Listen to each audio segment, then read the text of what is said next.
A partir de hoy, viernes, vamos a estar acompañándolos todas las semanas a partir de las 22 horas para contarles las noticias del mundo que en la jornada de hoy tienen que ver también con la tragedia sucedida en Cuba y la masacre en una escuela de los Estados Unidos. Conocer lo que pasa fuera de nuestras fronteras nos ayuda a entender también quiénes somos nosotros. Vamos a hacer este programa, como siempre, desde Buenos Aires y para todo el país. Faltan menos de 48 horas para las decisivas elecciones presidenciales en Venezuela. Nicolás Maduro enfrenta al ex gobernador, al ex disidente chavista Henry Falcón. Una campaña cargada de versiones, de rumores, de denuncias anticipadas. En un rato vamos a estar analizando el espinoso escenario político venezolano. Se busca primer ministro en Italia. El Movimiento 5 Estrella y la Liga del Norte, dos partidos antisistemas, no logran formar gobierno aún. Y continúa la incertidumbre en el país europeo. Aquí se lo contamos. Y también hubo incertidumbre durante muchos meses en Cataluña. Finalmente fue elegido presidente de la Generalitat Quim Torra. Gobernará Cataluña, pero lo dejarán gobernar porque el control de los gastos de la Generalitat seguirá en manos del gobierno federal. En los próximos días seguramente se reunirán Mariano Rajoy con Quim Torra para definir esta relación en una circunstancia absolutamente nueva. Veremos qué pasa con esto.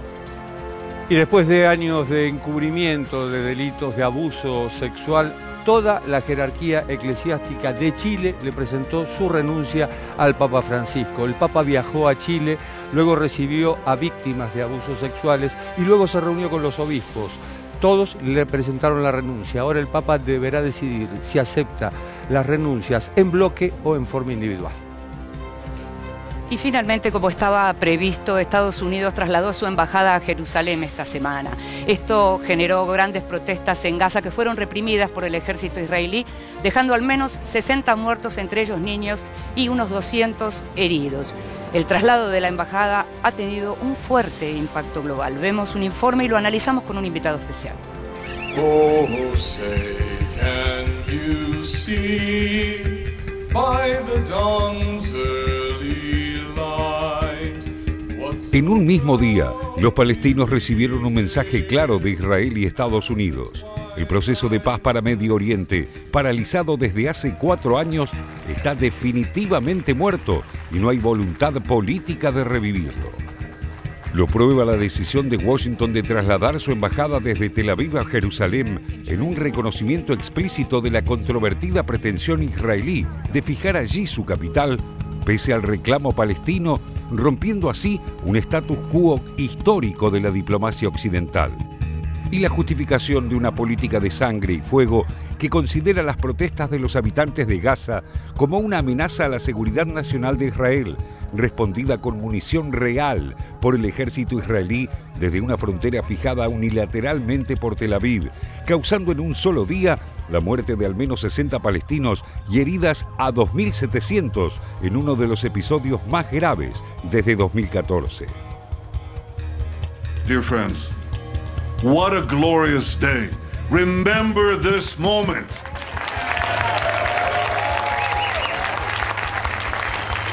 This is history. President Trump, by recognizing history, you have made history. Today, the embassy of the most powerful nation on earth, our greatest ally, the United States of America, today its embassy opened here. El contraste entre el baño de sangre de Gaza y las celebraciones del primer ministro Benjamín Netanyahu en la nueva embajada norteamericana provocaron una conmoción global que, en el caso de Turquía, derivó en una crisis diplomática con Israel y motivó fuertes críticas con demandas de una investigación independiente de parte de varios países europeos. We witnessed today the killing and slaughtering of dozens of our people in the Gaza Strip at the hands of the Israeli army, an act that tantamount to a war crime, which we condemn with the strongest possible terms and urge the international community to move to provide international protection for our people. Estados Unidos, por su parte, siguió la misma línea israelí, repitiendo el mantra sobre el derecho de Israel a defenderse, responsabilizando al movimiento Hamás que gobierna Gaza por lo ocurrido y llegando su embajadora ante las Naciones Unidas, Nikki Haley, a celebrar lo que calificó como contención israelí en una reunión del Consejo de Seguridad. Como destacó el diario israelí Haaretz, mientras la ultraderecha israelí, los judíos ultraortodoxos, la base evangélica de Trump y los republicanos festejaban el traslado de la embajada a Jerusalén, muchos judíos estadounidenses se manifestaron horrorizados por las acciones del gobierno de Netanyahu. We are working very hard to change and to be the voices and the leaders that our community needs to say that we oppose the occupation, we oppose violence against Palestinians, and we do stand for freedom and dignity for all people, Israelis, Jews, and Palestinians. Un grupo de personalidades israelíes llegó incluso a comparar en una declaración pública el asesinato masivo de civiles desarmados en Gaza con la masacre de Sharpeville, ocurrida en la Sudáfrica del Apartheid en 1960. Las protestas en Gaza, frente a la cerca que separa a la franja de los territorios ocupados por Israel, vienen realizándose desde fines de marzo y estaban pensadas como preparación para la conmemoración del 15 de mayo, fecha en que los palestinos recordaron los 70 años de la denominada Nakba, el éxodo forzado de cientos de miles a raíz de la guerra árabe-israelí de 1948 tras la creación del Estado de Israel, exigiendo el retorno de los descendientes de esa diáspora, algo que Israel rechaza de plano. Pero no es la única demanda que moviliza a los palestinos de Gaza. Sus casi 2 millones de habitantes, apiñados en 365 kilómetros cuadrados, soportan un bloqueo israelí por aire, mar y tierra, reforzado por Egipto, que controla el paso de Rafah, restringiendo e impidiendo el libre tránsito de personas y limitando el acceso de alimentos y medicinas. Hubo una época en la que Estados Unidos intentaba sostener una cierta soberanía, al menos formal, en su política para Medio Oriente en relación a la de Israel. Esto fue así incluso con presidentes republicanos como George W. Bush, pero se terminó con la llegada de Donald Trump a la Casa Blanca. Todos los funcionarios estadounidenses, empezando por Trump, repiten el mismo discurso de Benjamín Netanyahu. Por eso, decir ahora que Israel es quien dicta a Washington los pasos a seguir con relación al conflicto que mantiene con los palestinos, o que los dos países comparten sus políticas en Medio Oriente, es irrelevante, porque ya no hay ningún matiz entre ambas perspectivas.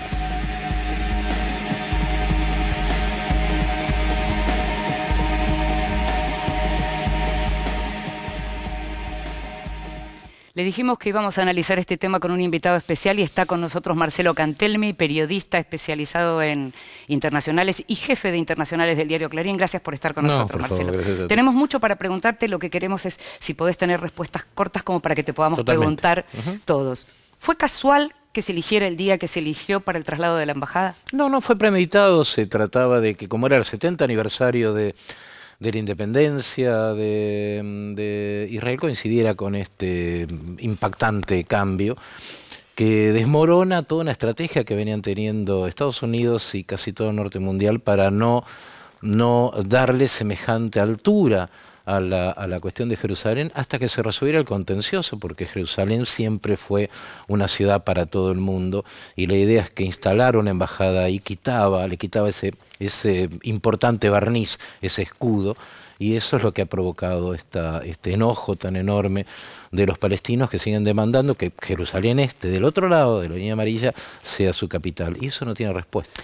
Lo que tampoco tiene respuesta, o por lo menos uno no ve qué puede llegar a pasar, es con los marcos de acuerdos de paz, en donde en este momento concretamente Estados Unidos ya no puede participar de ninguna iniciativa porque del lado palestino no habría... No, Estados Unidos dejó de ser mediador. Claro. Ahora se están desmorando los acuerdos de paz. Lo que sí sabemos, lo que sí me ha dicho hace poco el canciller palestino acá en Buenos Aires, es que no van a ir detrás de Oslo. Oslo es un acuerdo que permitió que hubiera cierta jerarquía institucional de los palestinos, policía, seguridad interna y demás. Eso lo van a mantener, pero es muy probable que en algún momento se declare per se unilateralmente el Estado palestino. Eso va a ser realmente un dato muy controvertido para el mundo. Yo quisiera rápidamente hacer un pequeño lerú de lo que es esto. Se cumple 70 años del aniversario de la creación del Estado de Israel y se cumple 71 años de que se dividió la provincia palestina del Imperio Otomano, que quedó en manos de Gran Bretaña después de la Primera Guerra Mundial. Esa provincia se dividió en un 55% para Israel, el futuro Israel, y un 45% para el futuro Estado palestino.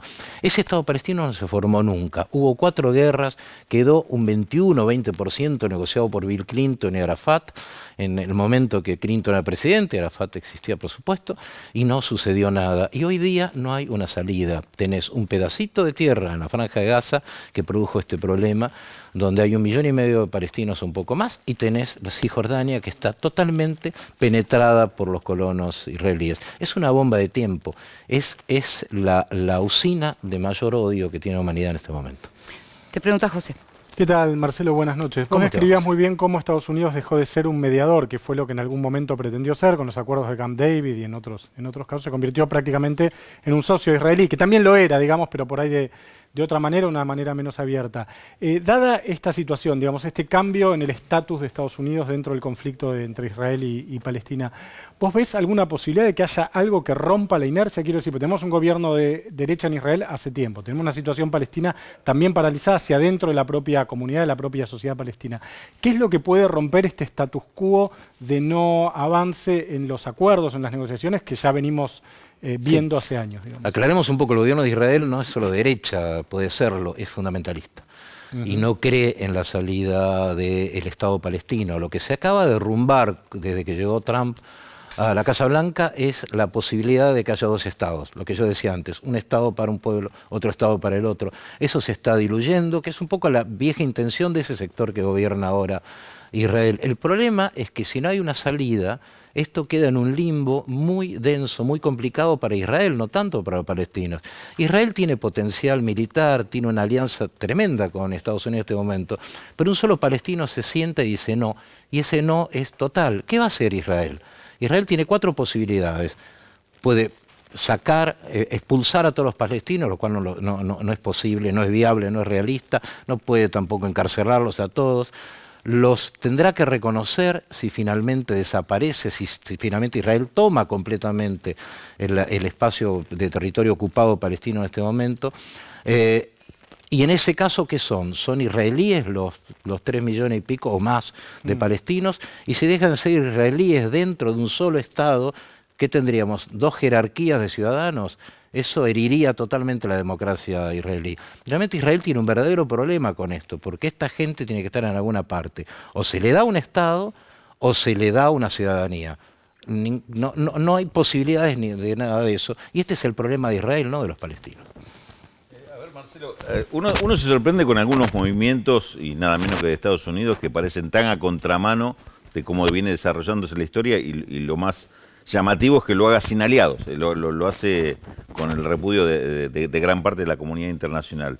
¿Este movimiento condiciona tanto al resto como para llevarlo en la orientación que le dio Donald Trump a esto, o va a provocar un desequilibrio permanente? O dicho de otra forma, ¿qué podrían hacer el resto de la comunidad internacional para volver a ordenar el tema? La etapa de mayor aislamiento de Estados Unidos.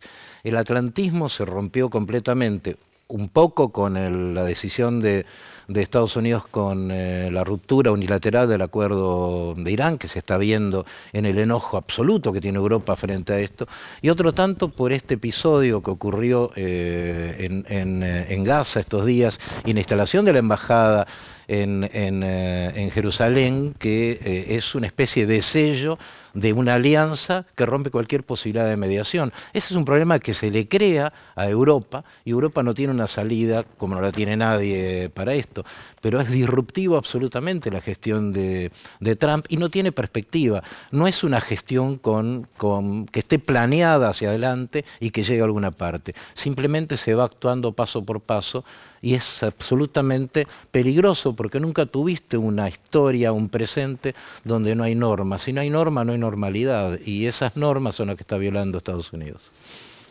Marcelo, buenas noches. ¿Coincidís con la mirada de quienes dicen que este es el momento más complicado en 70 años por la cantidad de conflictos abiertos en una región que no es solo la Palestina, sino la rivalidad, por ejemplo, entre Irán y Arabia Saudita, la guerra en Siria, donde se juegan muchos intereses, los turcos, los israelíes, los rusos, los iraníes? En fin, no estamos en una guerra de árabes e israelíes, pero quiero tu mirada sobre este nudo actual. Hobbes decía que la guerra no es cuando empieza la batalla, sino cuando está por comenzar, ¿no? Y estamos en ese momento. Esta es una situación tremendamente peligrosa porque se junta todo eso y además no tenés liderazgos. El mundo tiene un liderazgo muy plano, a extremo tal que estamos todos mirando casi enamorados a Angela Merkel y a Macron, que son los únicos que nos han quedado con algún tipo de respuesta más o menos sólida. Pero no se puede confiar en Estados Unidos, porque Estados Unidos tomó un camino de unilateralidad muy marcada y aparte con un nivel estratégico muy discutible. Digamos, lo que hizo con Jerusalén es innecesario, lo que acaba de suceder con Irán también es innecesario, y el peligro de todo esto es que un día nos despertemos, y es posible ya, que esto escale a una guerra con Irán. Está por llegar acá el canciller ruso, Sergei Lavrov, y dijo en un reportaje que vos gerenciaste, que una de las preocupaciones es que esto que acaba de hacer Washington con Irán no termine en una guerra de Israel con Irán, que es de imaginar lo que puede llegar a producir por las alianzas que hay alrededor de esto, por la guerra fría, que no es tan fría, entre Irán y Arabia Saudita. Realmente es un momento extremadamente peligroso y con un plano inclinado. Y se da la particularidad de que Francia, por ejemplo, ha tenido atentados dentro de su territorio cometidos por el Estado Islámico, ISIS o Daesh, como se quiera llamar, que responde a la facción sunita de los musulmanes, y esa facción sunita responde a Arabia Saudita en particular. Arabia Saudita hoy es socio estratégico de Israel y de Estados Unidos. ¿Cómo se explica esto? Bueno, en realidad el ISIS es un ejército mercenario armado en el 2011, cuando arrancó el capítulo sirio de la primavera árabe. Venía el 2003, pero llega con un enorme poderío económico y militar, y jamás atacó blancos, precisamente los aliados de Israel. Empezó a atacar a Turquía luego, cuando Turquía se empieza a abrir y no necesita más. Y esa es una manera como se está librando esta guerra, con este tipo de engendros extremadamente peligrosos. El ISIS llega a tener 7 millones de personas bajo su bota durante un tiempo muy efímero, 3 años, precisamente porque estos países le ponían todo el poder necesario para que pudiera atacar como lo ha hecho. Es cierto, es sunita. Yo he estado mucho allá, ¿sabes? Y la diferencia sunita y chiita no es tan importante de aquel lado como lo es para Occidente, para explicar ese embrollo. En realidad hay muchos sunitas y chiitas que van de la mano contra las dictaduras, pero esto es un ejército mercenario que sirvió tanto a Turquía para combatir a los kurdos como sirvió tanto a Arabia Saudita para combatir Irán. El problema, Jorge, es que a lo largo de estos años pasó una cuestión que no estaba prevista. El Irán de hoy no es el Irán de hace 5 años, como el Israel de hoy no es el Israel de hace 5 años. Israel está mucho más preocupado por la presencia, el potencial que está mostrando la potencia persa en Siria, en Líbano, donde acaba de ganar un partido muy cercano a Irán, en Irak, donde acaba de ganar un partido muy cercano a Irán, y la posibilidad de que desde Teherán se llegue al Mediterráneo fácilmente. Eso es lo que se quiere impedir, y por eso la embajada, y por eso la ruptura del acuerdo de pacto, el pacto nuclear, que fue realmente un paso histórico extremadamente notable para una humanidad tan desgarrada como esta, lograr un acuerdo nuclear de ese tipo del 2015, y que está en este momento muy, muy opaco. Gracias, Marcelo, por acompañarnos para hablar de este tema y para analizarlo. Muchas gracias. Nos estamos yendo a un corte y ya volvemos.